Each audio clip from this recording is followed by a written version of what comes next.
The quantum sensors aboard the Stellar Guard station Helios had never failed in their 15 years of operation. That's why when Commander Kasumi Tanaka saw the impossible reading on her screen, she ran the diagnostic 3 times. The signal persisted, a ghost from humanity's past, broadcasting on frequencies that hadn't been used in over a century. "Lieutenant Rizal, verify this reading," Kasumi ordered, her cybernetic eye whirring as it focused on the data stream. The young Martian officer's fingers danced across his console, his expression growing more troubled with each passing moment. "Confirmed, Commander. The signal matches pre-fall human military protocols, but that's impossible. The Earth Defense Fleet was destroyed in the collapse." Rizal's voice carried the weight of historical certainty. Everyone knew the story, how Earth and its primary defense forces had been annihilated in the great calamity known as the collapse. Kasumi stood from her command chair, her tall frame casting a shadow across the holographic star map. The signal's origin point pulsed like a dim star in the void between the Carina and Vela sectors, a region of space that had been declared a dead zone for nearly a century. "Get me a secure channel to Admiral Zhao," she commanded, her artificial eye continuing to process the signal's pattern. Something about it seemed deliberate, almost like it was waiting to be found. After a moment's delay, the weathered face of Admiral Zhao materialized on the main screen. "Commander Tanaka, this had better be important." The Admiral's expression softened slightly when he saw who had called. Kasumi had earned her reputation as one of the most level-headed officers in the Stellar Guard. "Sir, we've detected a signal using Earth Defense Fleet protocols. Origin point is in the Carina Vela dead zone. Signal strength suggests a capital ship, possibly a dreadnought-class vessel." The color drained from Zhao's face. "That's not possible. The last dreadnought was confirmed destroyed at the Battle of Saul's Gate." "With respect, Admiral, the signal is authentic. And there's more, it's broadcasting a repeating message in ancient Earth military code. We've decrypted the first part. The sword still sleeps." A heavy silence fell over the command center. Those words carried weight. They were part of an old Earth military contingency protocol, one that was supposed to have died with the rest of Earth's forces. "Assemble a recon team," Zhao finally ordered. "Take the stealth frigate Shadowkeeper, find out what's broadcasting that signal, but do not engage, if it really is one of the old Earth dreadnoughts." He left the implications hanging.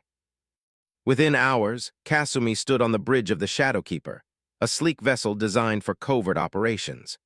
Her hand-picked crew included Lieutenant Rizal, Dr. Nyota Okoro, a specialist in pre-fall technology, and Chief Engineer Jun Wang, whose expertise with quantum drives was unmatched. As they approached the coordinates, the ship's sensors began detecting unusual gravitational distortions. "These readings don't make sense," Jun reported from engineering. "It's like space itself is being wrapped around something massive." "Full stop," Kasumi ordered. "Dr. Okoro, what are we looking at?" Nyota's eyes widened as she studied her readings. "Commander, these distortion patterns, they match theoretical designs for Earth's phase shield technology. Technology that was never successfully implemented before the collapse." The main viewport suddenly flickered, and reality seemed to fold in on itself. Where empty space had been moments before, a massive shape began to materialize. The vessel that appeared dwarfed the Shadowkeeper. Its obsidian hull seemed to drink in the starlight, while ancient weapon systems larger than most modern ships lined its flanks. "By the stars," Rizal whispered. "That's the Prometheus, the flagship of the Earth Defense Fleet. It's supposed to be a myth." Kasumi felt her artificial eye struggling to process the full scale of the vessel before them. The Prometheus had been the pinnacle of human military engineering, a weapon platform so advanced that many believed its destruction had been the primary goal of the attacks that led to the collapse. A new signal cut through their communications. "Identity confirmed. Human command protocols recognized. Welcome, children of Earth, the sword awakens." The massive dreadnought systems began powering up, ancient weapons stirring to life after a century of silence.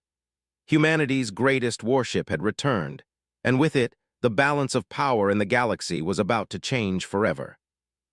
As Kasumi stared at the legendary vessel, she realized this was more than just a discovery. It was the beginning of humanity's return from the shadows. The question was, after a century of hiding, what were they returning to claim? The Prometheus loomed before them, its massive hull reflecting distant starlight like polished obsidian. Commander Kasumi Tanaka stood at the helm of the Shadowkeeper, her cybernetic eye recording every detail of the legendary warship. The vessel's presence alone rewrote a century of accepted history. Dr. Okoro, what can you tell me about its current status? Kasumi asked, watching as streams of energy coursed through the ancient ship's hull. Nyota's fingers flew across her console, her eyes wide with wonder. Power signatures are unlike anything in our database.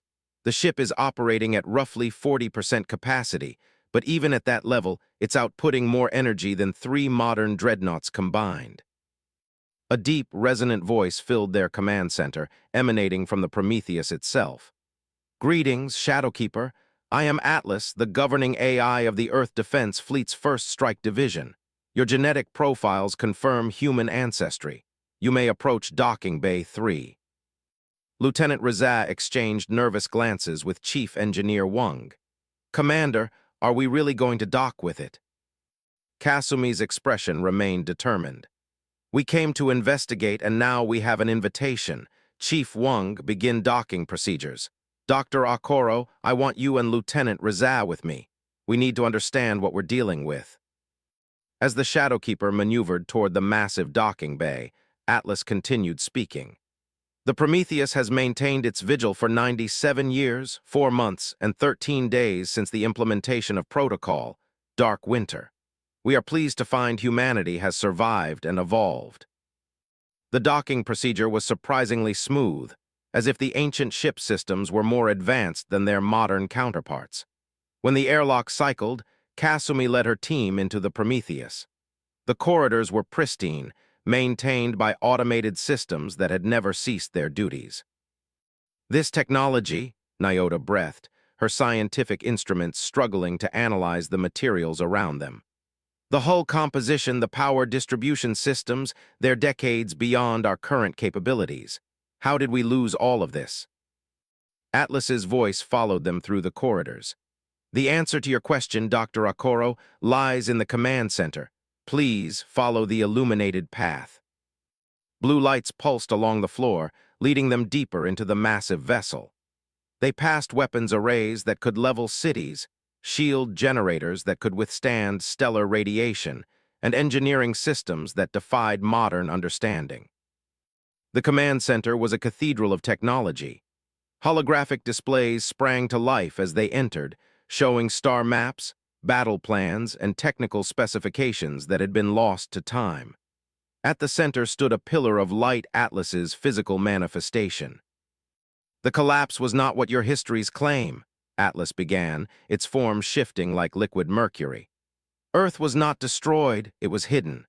The Earth Defense Fleet enacted Protocol, Dark Winter, when we discovered the true extent of the alien coalition formed against humanity. Tactical displays activated, showing hundreds of alien vessels converging on Earth. They feared humanity's rapid technological advancement. Our understanding of AI, quantum mechanics, and faster-than-light travel was progressing at a rate that terrified them. Rather than face extinction, Earth's leadership made a choice. The displays showed massive energy signatures enveloping Earth, followed by the planet seemingly breaking apart. We created the illusion of our own destruction. Earth was shifted into a quantum pocket dimension, while ships like the Prometheus were scattered across the galaxy, waiting for the right moment to return. Kasumi stepped forward, her artificial eyes scanning the tactical data. Why reveal yourself now? Because the threat has returned, Atlas responded, bringing up new star charts. The alien coalition that sought our destruction has discovered their mistake. They've detected quantum fluctuations from Earth's pocket dimension. They're searching for us again. Chief Wang, who had been quietly analyzing the ship's engineering systems, looked up sharply. These power readings, you're not just a warship. The Prometheus is a key, isn't it? Correct, Chief Wang. The Prometheus and its sister ships are quantum anchors, Together, we can bring Earth back from its dimensional exile, but we must act quickly. The Coalition's science vessels are already probing the quantum barrier. Lieutenant Razaz studied the tactical displays with growing concern. Even with the Prometheus, we don't have the forces to defend against a multi-species coalition. Atlas's form pulsed with what almost seemed like amusement. The Prometheus is not alone, Lieutenant. Across the galaxy, more ships are awakening. The first strike division numbered 50 dreadnoughts, each carrying technology that surpassed anything in known space. We did not hide in fear, we waited with purpose. Kasumi felt the weight of history shifting around them. The story of humanity's greatest defeat was becoming a tale of its most audacious strategy. How many ships have already awakened? 7 dreadnoughts have reactivated in the past solar cycle. More will follow. But we need coordination, Commander Tanaka. We need leadership that understands both what humanity has become and what it once was. The Prometheus recognizes your command authority. Will you help us bring Earth home? The question hung in the air like a physical thing. Kasumi looked at her team, Nyota's excitement at the advanced technology, Jun's appreciation of the engineering, and Razaz's growing understanding of the tactical possibilities.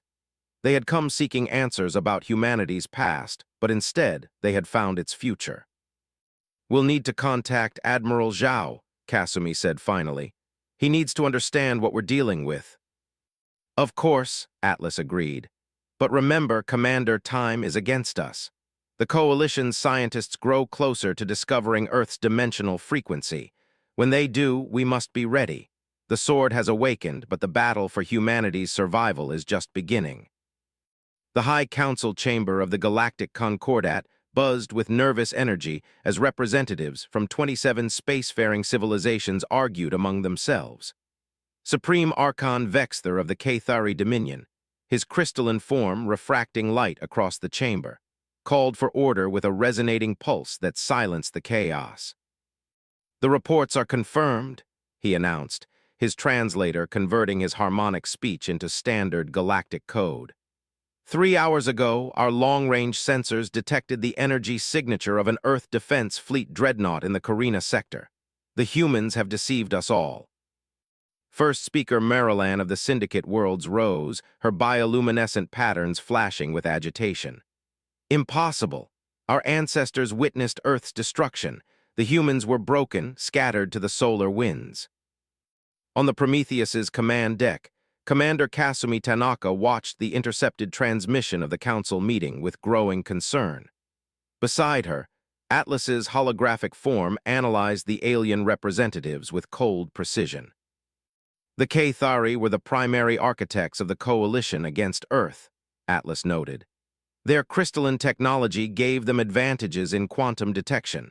They'll be the first to realize the full scope of our deception." Admiral Zhao's hologram appeared on the bridge, his expression grave. "The Stellar Guard Council is in emergency session. The alien ambassadors are demanding explanations we can't give. How long until the other dreadnoughts are combat-ready?" "The Hyperion and Athena are fully operational," Atlas responded. "The Orion and Helios will achieve full power within 48 hours. The remaining 3 ships require additional time to complete their reactivation sequences." Kasumi studied the tactical displays showing the positions of alien fleets beginning to mobilize across the galaxy. "They're scared. Look at their deployment patterns.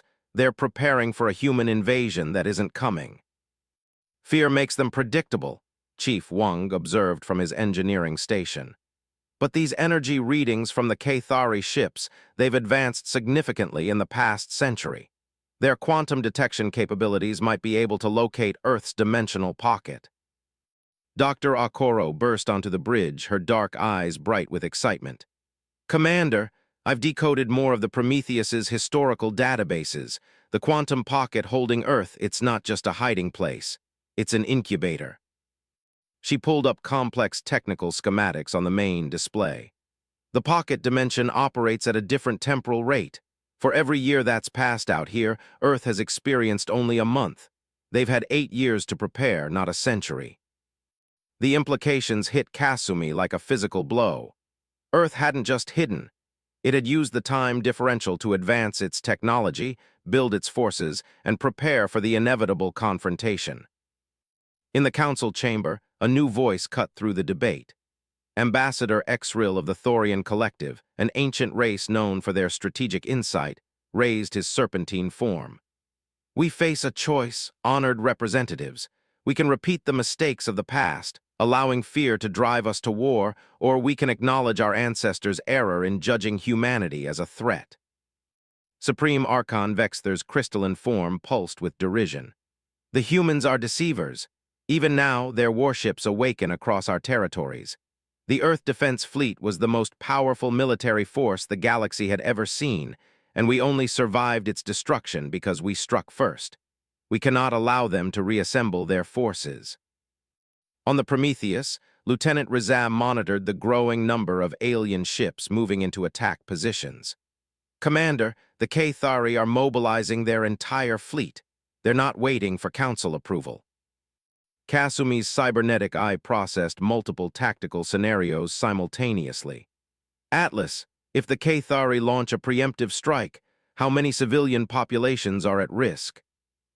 Based on current Cathari fleet movements, they will pass through 3 major colonial sectors.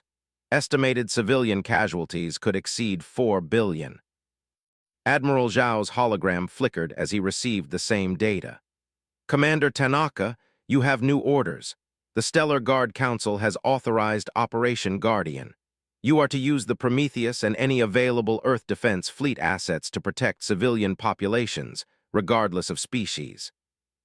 The Cathari will see any defensive positioning as an act of aggression, Rizal warned. Perhaps that's exactly what we need them to see, Kasumi said, a plan forming in her mind. Atlas, can we access the Prometheus's quantum communication array? I want to send a message that every ship in the galaxy will receive. The array is operational, Commander. But be warned, a galaxy-wide transmission will confirm our technological capabilities to every potential hostile force. Kasumi stood at the command station, her artificial eye glowing with determination. Open the channel. Throughout the galaxy, on every ship, station, and colonial outpost, displays flickered to life. Commander Kasumi Tanaka's image appeared, the massive form of the Prometheus visible behind her. To all species of the galaxy, I am Commander Tanaka of the Earth Defense Fleet. 1 century ago, humanity was judged as a threat because of our rapid advancement. The response was to attempt our extinction.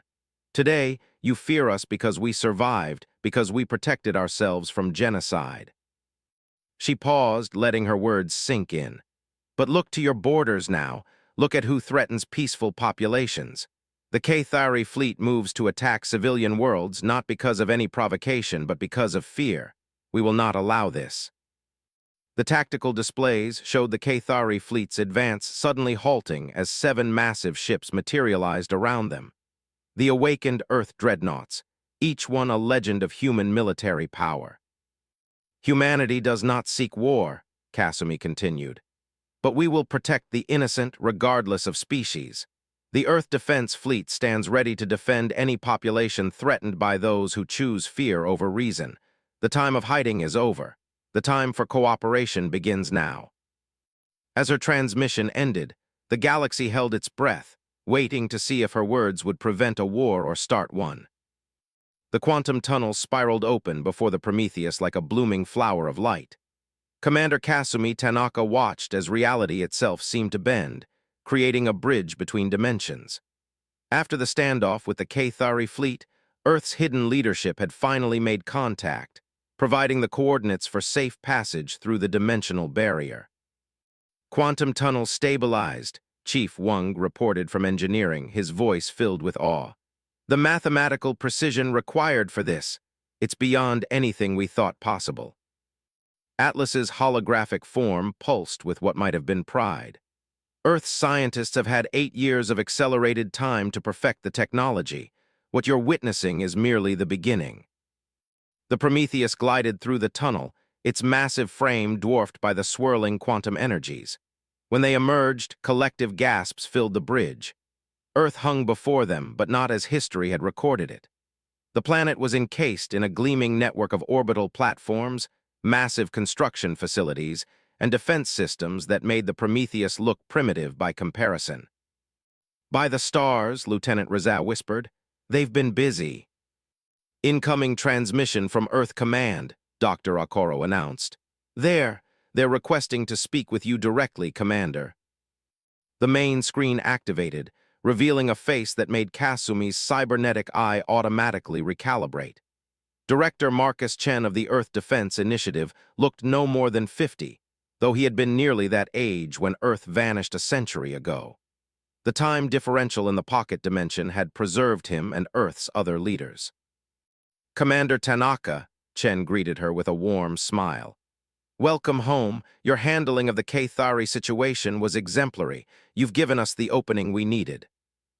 "Director," Kasumi acknowledged, still processing the transformed Earth before her.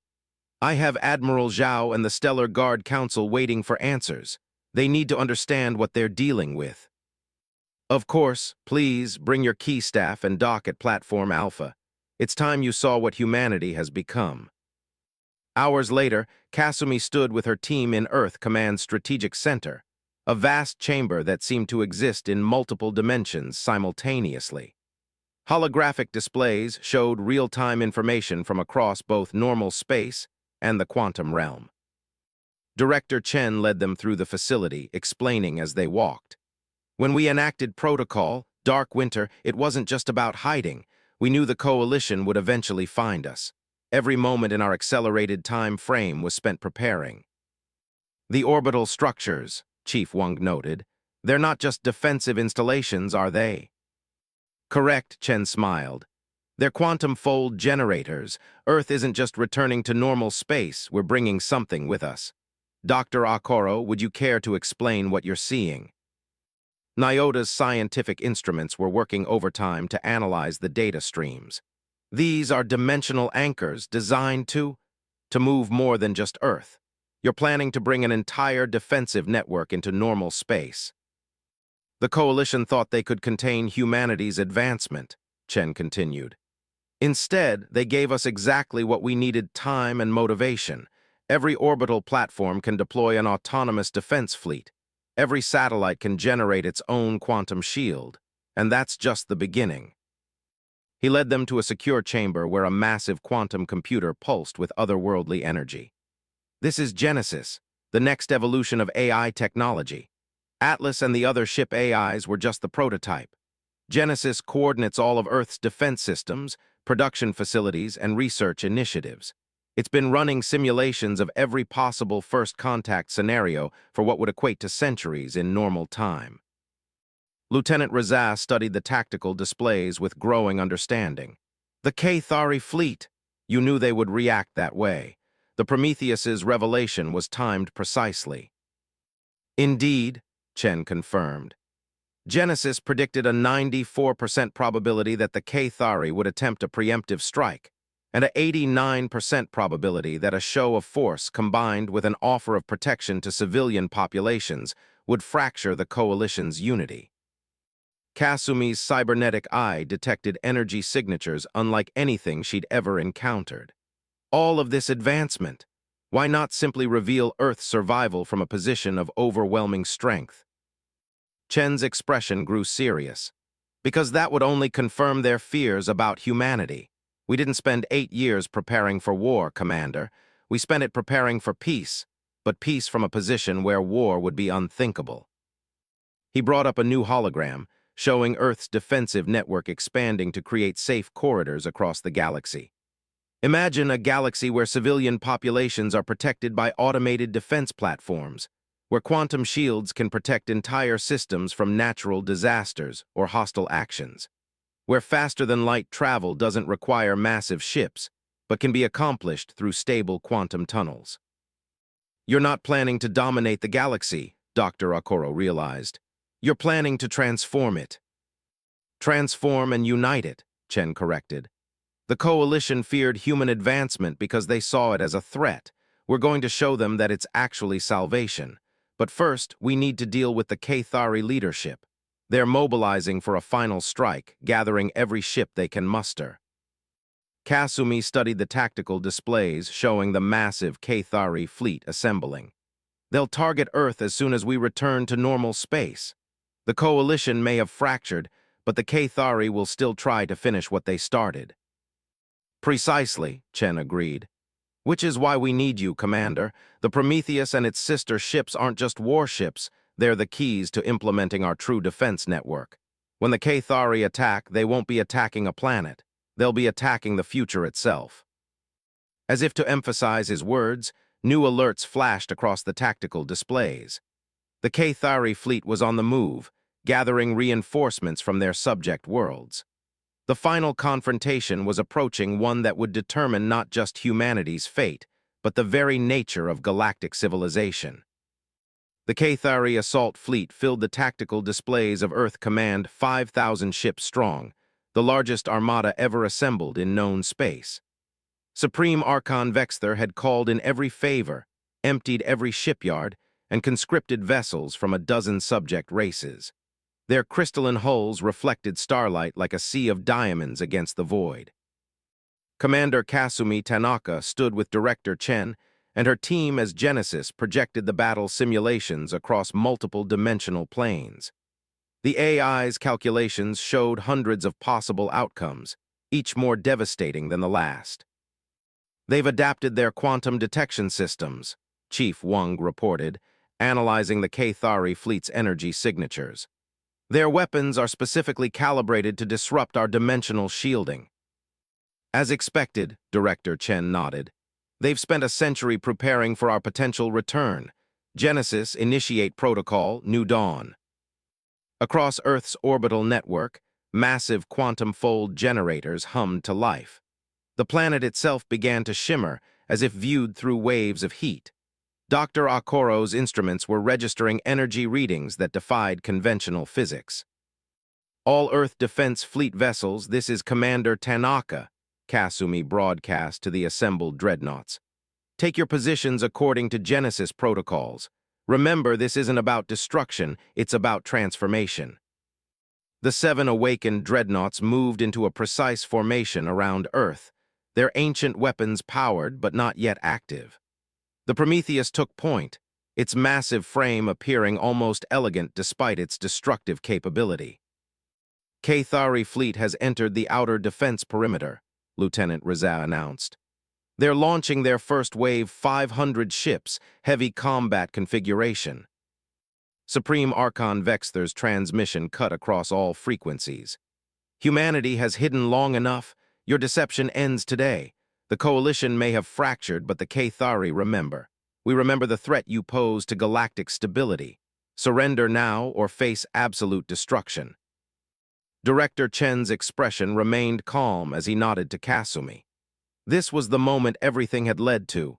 She stepped forward, her cybernetic eye gleaming as she addressed not just the Cathari fleet, but every civilization watching this confrontation. Supreme Archon, you speak of threats and stability, but look at your own actions. You've assembled an armada to destroy a civilization that only wished to protect itself. You speak of peace while preparing for genocide. She paused, letting her words sink in. But today, that cycle ends.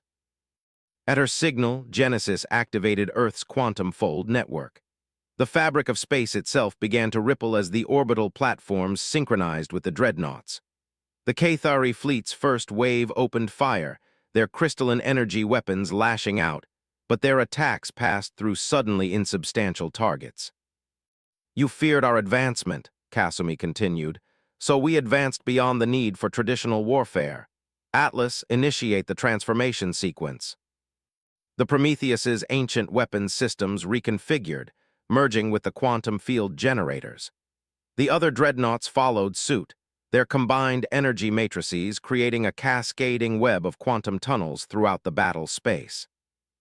The Cathari fleet found itself suddenly divided, their formations split by spatial distortions that defied their tactical algorithms. But instead of destroying the separated ships, each quantum tunnel connected to a different sector of space peaceful worlds that had suffered under Cathari dominion. This is the power you feared, Kasumi announced as Genesis implemented the final phase. Not the power to destroy, but the power to connect, to transform, to unite. The quantum network expanded exponentially, creating stable transportation corridors that linked thousands of worlds instantly. Trade routes that once took months to traverse could now be crossed in moments. Isolated colonies found themselves connected to a galactic community. Your fleet is not destroyed, Supreme Archon, Director Chen added, addressing the stunned Cathari leader. It's been redistributed. Each of your ships now sits in a different system, protected by quantum fields that prevent any aggressive action.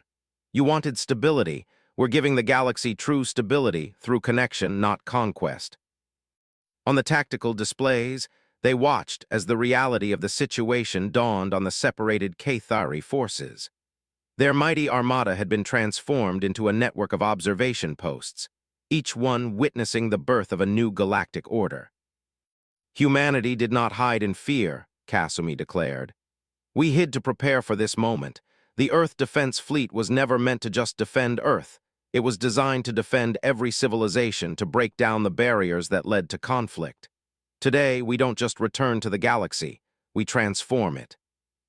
Across known space, the quantum network continued to expand. Ancient trade routes became instant highways between worlds. Isolated colonies found themselves connected to galactic civilization. The very nature of space travel and communication changed in a matter of hours. In Earth Command, Dr. Okoro monitored the cascade of changes rippling through space. The quantum network is stable. Genesis reports 99.9% successful integration across all targeted systems. And the Cathari fleet, Kasumi asked. Contained, Lieutenant Rizak confirmed. Their weapon systems are neutralized by the quantum fields. They couldn't attack even if they wanted to, which, according to initial reports, most of them don't. The separated ships are already receiving requests for peaceful contact from the worlds they've found themselves protecting.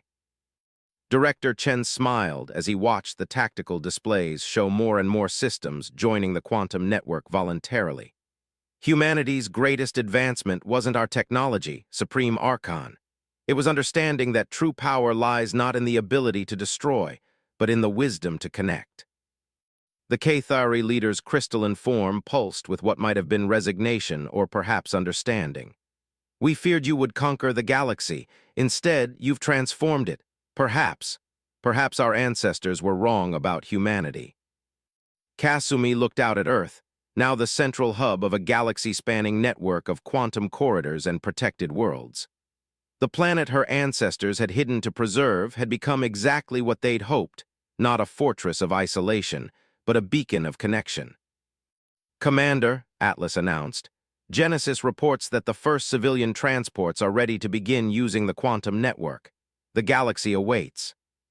She nodded, her cybernetic eye recording this historic moment. Then let's introduce them to the new age, not one of fear and separation, but of unity and advancement, the age of humanity's return and everyone's renaissance.